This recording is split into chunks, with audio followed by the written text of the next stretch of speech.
श्री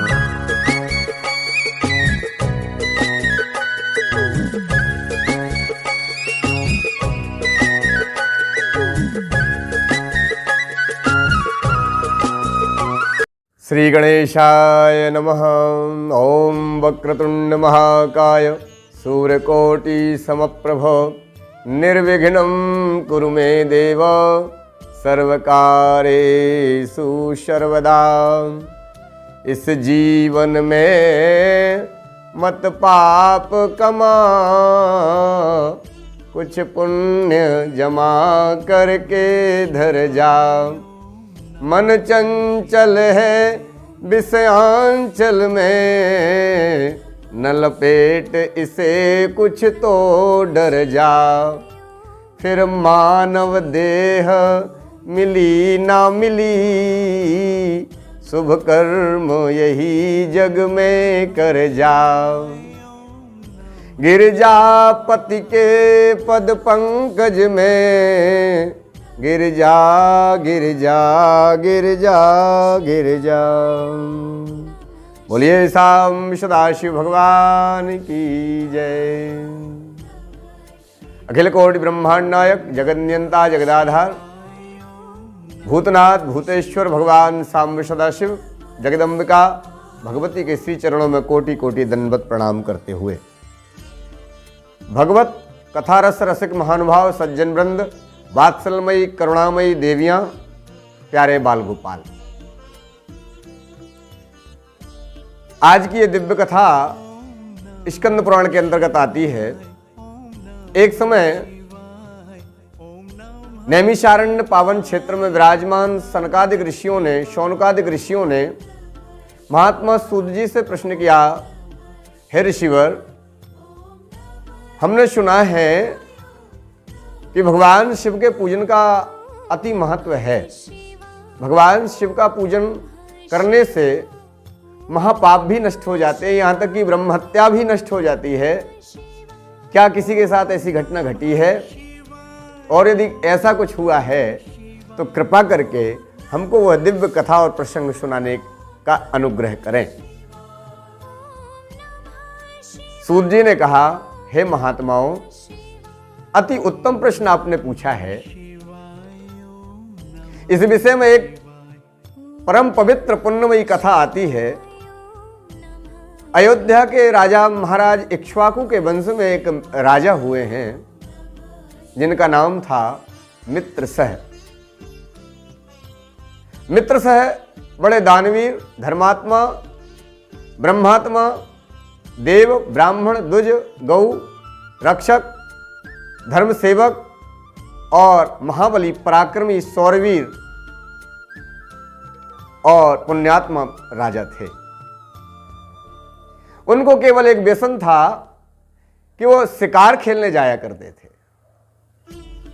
एक समय की बात है कि राजा अपने अनुचरों और सेवकों के साथ शिकार खेलने के लिए वन में गए हुए थे, सहस्त्रों रथों के साथ, हाथियों घोड़ों के साथ में, और राजा विचरण कर रहे थे वन में नाना प्रकार के हिंसक प्राणियों का, सिंह, व्याघ्र, मृग आदि का संहार कर रहे थे।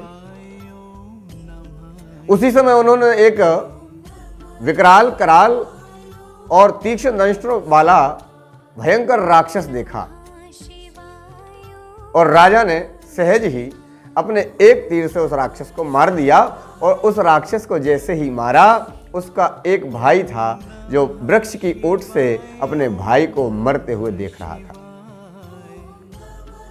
और वह समझ गया कि ये साधारण राजा नहीं है, ये इक्ष्वाकु वंश के राजा हैं और इनके सामने जाकर के इनको युद्ध में परास्त करना संभव नहीं है।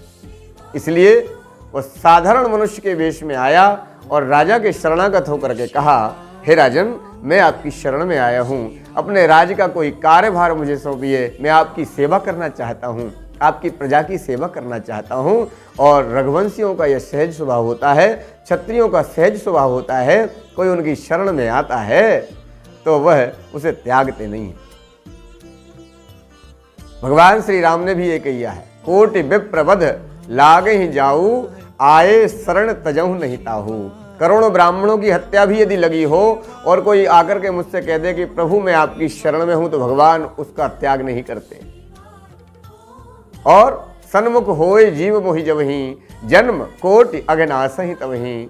जब जीव मेरे सामने ही आ जाता है तो करोड़ों जन्मों के पाप तो वैसे ही नष्ट हो जाते हैं जैसे अग्नि के एक चिंगारी से और विशाल काय रुई का पर्वत ढेर हो जाता है।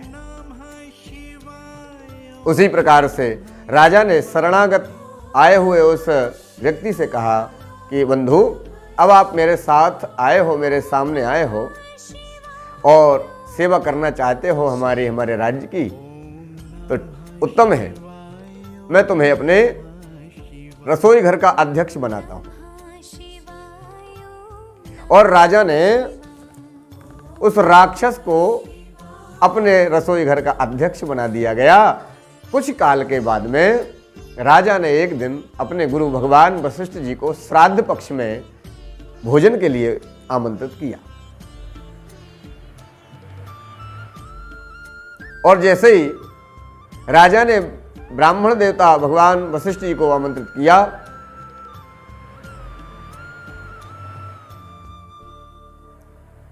चरणों को धुलाया, क्योंकि घर में आए हुए ब्राह्मण के चरणों धुलाने का फल बताया हुआ है। यत फलम कपिलादाने कार्तिक्याम ज्येष्ठ पुष्करे, तत्फलम पांडव श्रेष्ठ विप्राणाम पाद शौचने।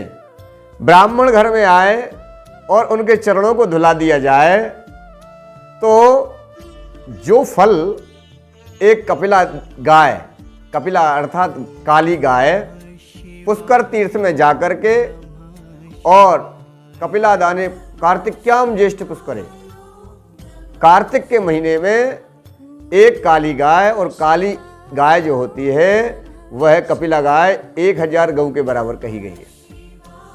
कार्तिक्याम, वह भी कार्तिक के महीने में, और वह भी कहाँ, ब्रह्मा जी के मंदिर पुष्कर में जाकर के दान की जाए, उतना फल जिसमें प्राप्त होता है वही फल घर आए हुए ब्राह्मण के चरणों को धोने से प्राप्त हो जाता है। तो अपने गुरुदेव भगवान वशिष्ठ जी को चरणों को धोया और पूजन करके उनको भोजन के लिए बिठाया। और राजा को ज्ञात नहीं था, और यहाँ उस राक्षस ने भोजन में, साग में मनुष्य का मांस मिला करके परोस दिया।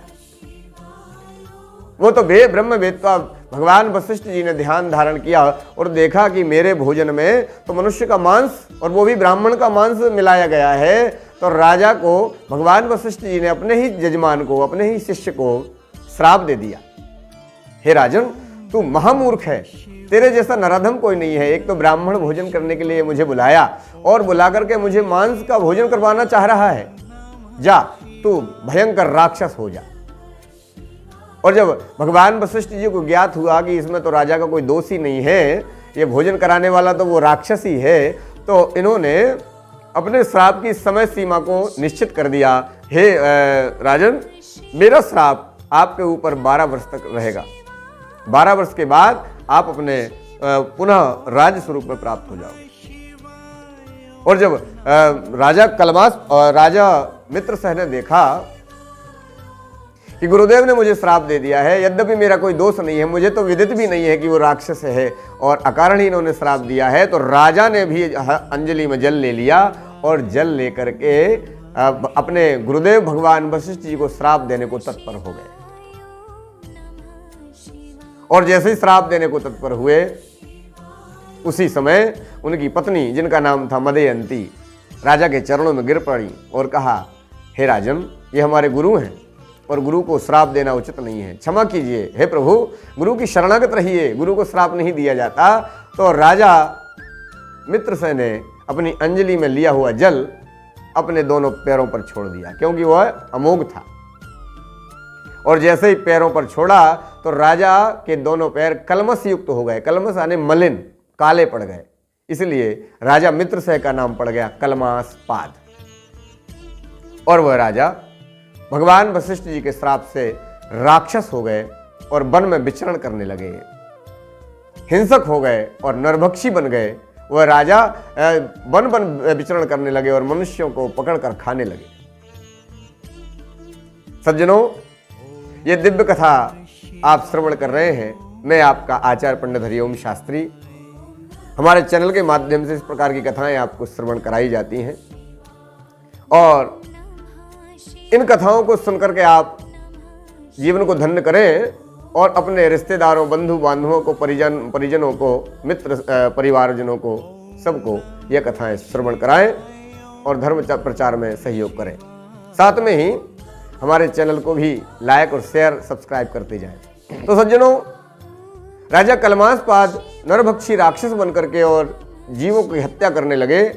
एक दिन की बात है कि राजा वन में भ्रमण कर रहे थे और उन्होंने एक नवदंपति ब्राह्मण युगल को देखा, जिनकी अभी अभी शादी हुई है और दोनों ही दंपति अपने कक्ष में रमण कर रहे हैं, अपने प्रेमालाप में मग्न हैं। उसी समय राक्षस कलमासपाद ने उस नर युवक को पकड़ लिया खाने के लिए और पकड़ करके जैसे ही खाना चाहता है, उस ब्राह्मणी ने कहा कि हे राजन, आप राक्षस नहीं है, आप गुरुदेव वशिष्ठ जी के श्राप से राक्षस हो गए हैं। आप अयोध्या के राजा, इक्ष्वाकु के वंशज, बड़े वीर शिरोमणि धर्मात्मा राजा हैं। आपका नाम मित्र सह था, कलमासपाद आपका नाम हो गया है। हे राजन, मैं ब्राह्मणी आपकी शरण में आई हूँ। आप क्षत्रिय हैं और ब्राह्मणों के रक्षक होते हैं, मेरे पति को मत खाइए। ये कोई साधारण ब्राह्मण नहीं है, ये सात्विक, वेदांती और वेदज्ञ और कर्मकांडी और शास्त्रों को जानने वाले परम विद्वान ब्राह्मण हैं। कृपा करके इनको छोड़ दीजिए, अन्यथा मैं जीवन को कैसे जीऊंगी। सज्जनों, राजा ने प्रार्थना करने पर भी उस ब्राह्मण बालक को, युवक को नहीं छोड़ा और उसकी गर्दन को मरोड़ दी और उद्रस्त कर लिया। और जब राजा ने उस ब्राह्मण को खा लिया तो ब्राह्मणी ने जैसे तैसे करके उस ब्राह्मण की अस्थियों को एकत्रित किया और उसके साथ ही चिता पर बैठ गई और मरते हुए उस ब्राह्मणी ने राजा कलमासपाद को श्राप दिया, अरे ओ नराधम, हे पापी, तूने मेरे पति की हत्या कर दी है, तूने उसे खा लिया है,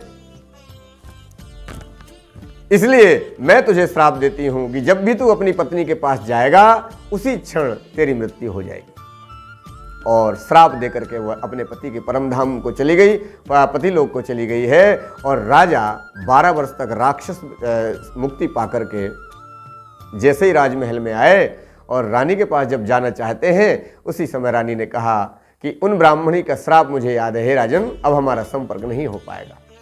राजा को विरक्ति हो गई और राजा राजपाट सब कुछ अपने संतान के लिए दे करके और वन में विचरण करने लगे, भगवान का भजन करने लगे। परंतु उस ब्राह्मण को मारने के कारण राजा कलमासपाद के पीछे ब्राह्मणी के रूप में, एक चांडाली के रूप में ब्रह्म हत्या लग गई, जिसका शरीर अंग प्रत्यंग से कोढ़ से ग्रसित था, लाल वस्त्र पहने हुए थे और बड़े बड़े नाखून हैं, बड़े बड़े दांत हैं और बड़ी विकराल भयंकर दिखाई दे रही है, बीभत्स दृश्य है और वो पीछे लगी हुई है। राजा ने अनेकों क्षेत्रों में जाकर के यज्ञ किए, अनुष्ठान किए, भजन किए, जप किए, तप किए, दान किए, परंतु ब्रह्म हत्या तब भी उसके पीछे लगी हुई। एक समय राजा मिथिला नगरी में पहुंचे और मिथिला नगरी में जैसे ही पहुंचे तो सामने से महर्षि गौतम ऋषि को आता हुआ देखा। राजा कलमासपाद ने गौतम जी के चरणों में बारंबार प्रणाम किया, हे ऋषिवर, हे गुरुदेव, मैं जहां जाता हूं मेरे पीछे पीछे यह ब्रह्म हत्या लगी रहती है, क्योंकि मैंने राक्षस योनि में जाकर के एक ब्राह्मण की हत्या कर दी है। हे गुरुदेव, इससे मुक्ति कैसे मिलेगी, कृपा करके बताएं। तो भगवान गौतम ऋषि ने कहा कि हे राजन, ब्रह्म हत्या से मुक्ति का केवल एक ही साधन है, भगवान भोलेनाथ की चरण शरण। हे राजन, यदि आपको ब्रह्म हत्या से मुक्ति पानी है तो भगवान शंकर का भजन करो। चतुर्दशी के दिन, जिस दिन भगवान शिव का मंगल प्रदोष समाप्त होता है और दूसरे दिन चतुर्दशी रहती है, जिस दिन शिवरात्रि कहलाती है, उस दिन आप बड़ी श्रद्धा और भाव के साथ भगवान शिव का पूजन करें, दुग्धाभिषेक करें और बेलपत्र से भगवान का अर्चन करके और पंचाक्षर मंत्र ओम नमः शिवाय का जाप करें। भगवान शिव की जो शरण में आ गया फिर वह काल से भी भयभीत नहीं होता, क्योंकि वह साक्षात महाकाल है। इसलिए उनकी शरण में आ जाओ। और राजा ने भगवान गौतम ऋषि के कहने पर भगवान शंकर के दिव्य अभिषेक को किया, बिलपत्र से भगवान का अर्चन किया। इसके प्रभाव से राजा ब्रह्म हत्या से मुक्त होकर के और पुनः अपने राज्य पर आसीन हुए और अनंत काल तक उन्होंने राज्य किया और अंत में परम धाम को पधारे। सज्जनों, यह दिव्य कथा स्कंद पुराण के ब्रह्मखंड से ली गई है। आपकी अनेकानेक जिज्ञासाएं आती हैं। अभी एक प्रश्न आ रहा है हमारे सामने कि हनुमान जी के जन्म की कथा गुरुदेव सुनाइए। तो आगे हम हनुमान जी के जन्म की मंगलमय कथाएं आपको सुनाएंगे। इस प्रसंग को सुनकर के और जो भगवान की शरण में आ जाए, केवल एक बिलपत्र चढ़ा दे, क्योंकि कोटि कन्या महादानम एक बिल्वम शिवार्पणम, काशीवास निवासी चा काल भैरव पूजनम, कोटि कन्या महादानम एक बिल्वम शिवार्पणम। एक बिलपत्र करने से करोड़ों कन्यादान का फल प्राप्त होता है। इसलिए भगवान शंकर की शरण में आ जाइए। और जो उनकी शरण में आ जाता है, भगवान भक्त वत्सल हैं, दीनानाथ हैं, कृपा सागर हैं और भोलेनाथ हैं। वो भक्त का कल्याण कर देते हैं, उसका उद्धार कर देते हैं, महापातकों से भी मुक्त कर देते हैं। आप सभी से विनम्र आग्रह है, कृपया हमारे इस चैनल को लाइक कीजिए, सब्सक्राइब कर लीजिए, शेयर कीजिए और अपने प्रश्नों को कमेंट के माध्यम से हम तक पहुंचाइए। जो भी आपके प्रश्न होंगे, हम अपनी बुद्धि के अनुसार उस विषय पर सत्संग के माध्यम से कथा को आप तक पहुंचाएंगे। आप सभी का सादर अभिनंदन करते हुए आपका आचार्य पंडित हरिओम शास्त्री। जय भोलेनाथ, जय माता दी, जय श्री कृष्ण।